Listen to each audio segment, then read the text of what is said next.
In this life, we are taught to move fast, act fast, speak fast, succeed fast, reach fast. But wisdom does not grow in speed. It grows in silence, in pauses, in the space we dare to leave open for reflection. Wisdom does not come from intelligence, but from wounds that didn't turn you bitter.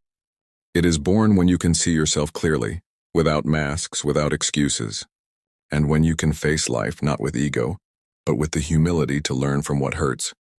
Not everyone who is silent is ignorant. Not everyone who is calm is weak. Not everything that is slow is behind. Wisdom knows life is not about who speaks the loudest, but about who can listen in stillness.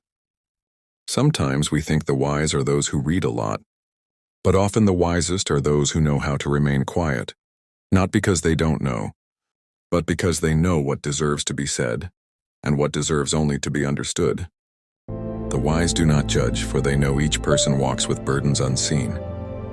They do not react quickly, for they understand reactions are reflections of a restless soul. They can feel anger, but they don't explode.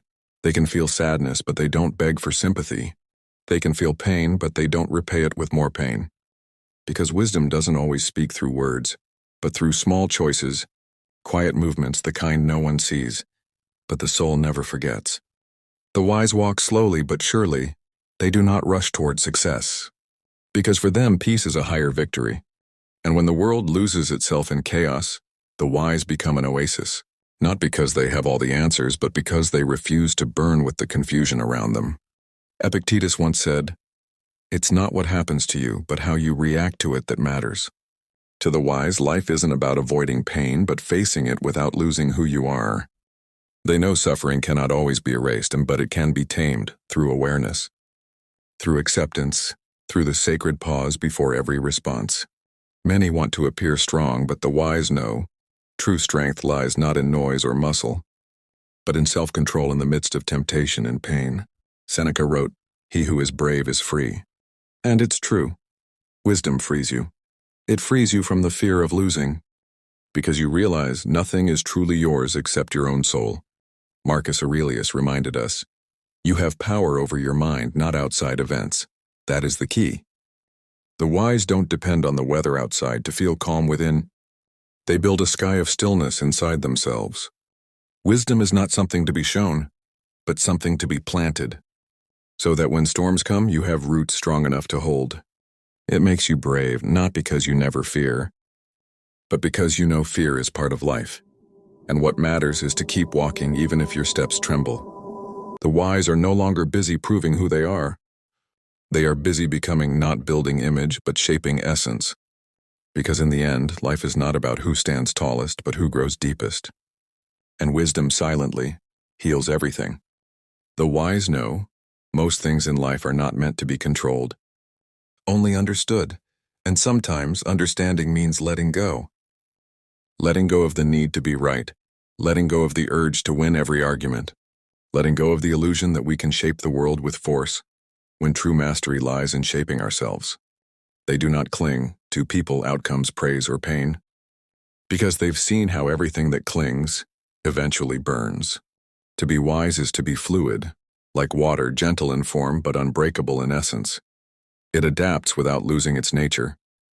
The wise don't fight the current of life, they listen to it. They learn its rhythm, and in doing so they become part of something greater than themselves.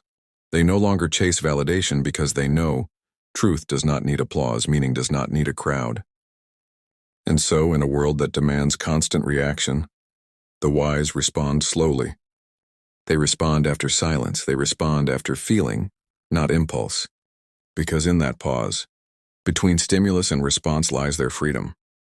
Freedom from regret, freedom from resentment, freedom from losing themselves to things that never deserved their peace. They do not drown in noise because they have made peace with their own silence. They do not fear being alone because they've met themselves in solitude and found someone worth being with. Their power is not in dominance but in restraint. Their clarity is not in certainty but in curiosity. They ask more than they preach. They wonder more than they declare. And through this wondering, through this inner gaze that never stops asking, they grow roots deep enough to hold them in any storm. They live as if death could come tomorrow, but love as if life is eternal. They do not hoard time, they savor it. They do not count moments, they fill them. Because they have seen how life, in all its beauty and brutality, is never truly in our hands. And yet we are fully responsible for how we hold it. So they hold it with care, they hold it with reverence. And when it's time to release, they release it without clinging, without fear, without regret. The wise have learned to welcome silence, and not as emptiness, but as a sacred presence that speaks more truth than the loudest words. They do not fill silence with noise, and they listen to what the silence is trying to say. And in that space, they find clarity. They see where others are blind. They hear what others ignore, not because they are special, but because they are willing to be still long enough to see beneath the surface of things. They observe rather than rush. They reflect rather than assume. They witness rather than interfere. And in doing so, they begin to understand life, not as a battlefield, but as a mirror. Everything we hate in others, everything we admire, everything we resist or desire, it all shows us something about ourselves. The wise don't turn away from that mirror, they sit with it, even when it shows something ugly, even when it reflects pain, failure, fragility. Because to be wise is not to be perfect, it is to be honest. It is to live with full awareness of one's strengths and shadows. And to hold both gently. They have learned to forgive, not for the sake of others, but because they refuse to carry poison in their veins. They release blame, not to forget what happened, but to protect their own peace. The wise don't entertain every battle. Not every offense is worth a sword. Not every disagreement is worth a war. Sometimes silence is louder than argument. Sometimes walking away is more powerful than staying. Sometimes the wisest thing you can do is simply not react. And so they move, with quiet confidence, with humble dignity, with fierce grace. They don't demand respect, but their presence invites it. They don't beg to be heard, but their silence teaches more than 1,000 speeches. They have walked through pain, not untouched, but transformed. Not avoiding suffering, but turning it into depth, into vision, into peace that doesn't depend on perfect circumstances. Because they've realized life will always be uncertain, but they do not need certainty. They only need presence. They only need awareness, and they only need the courage to return to themselves and again. The wise know the difference between pain and suffering. Pain is part of life, inevitable, raw, uninvited. But suffering is the story we tell ourselves about the pain. It's how we cling to what's already gone, how we resist what has already arrived, and wisdom, true wisdom, teaches us to let go of that story, to stop fighting reality and instead, to meet it with the strength of presence. Marcus Aurelius once wrote, "If you are distressed by anything external, the pain is not due to the thing itself, but to your estimate of it, and this you have, the power to revoke at any moment." The wise understand this. They don't seek to control the world. They seek to master how they relate to it. They pause before labeling something as good or bad, and instead ask, what can I learn from this? What part of me is being invited to grow? They welcome discomfort as a teacher. They welcome endings as transformations. They welcome change as a necessary current that carries them closer to their true nature. They no longer resist what comes, and they no longer chase what leaves, because they have tasted the peace of surrender. Not surrender as defeat, but as trust. Trust in life, trust in timing, trust that what is meant for their soul will never miss them, and what leaves was never theirs to begin with. And so they walk through this life, not untouched but unmoved by chaos, not without emotion but without attachment.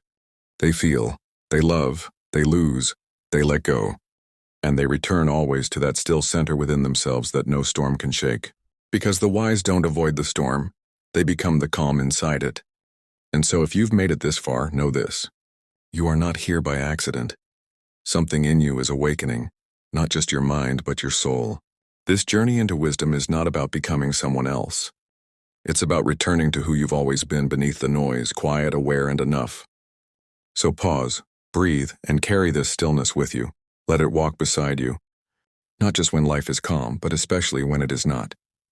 Because the more you return to that quiet place within, the more you will find you are never lost. Thank you for being here, for listening, for feeling, and for remembering the voice within you. If this spoke to your heart, please consider subscribing to this channel. Let's keep walking this path of wisdom, together quietly, one breath at a time.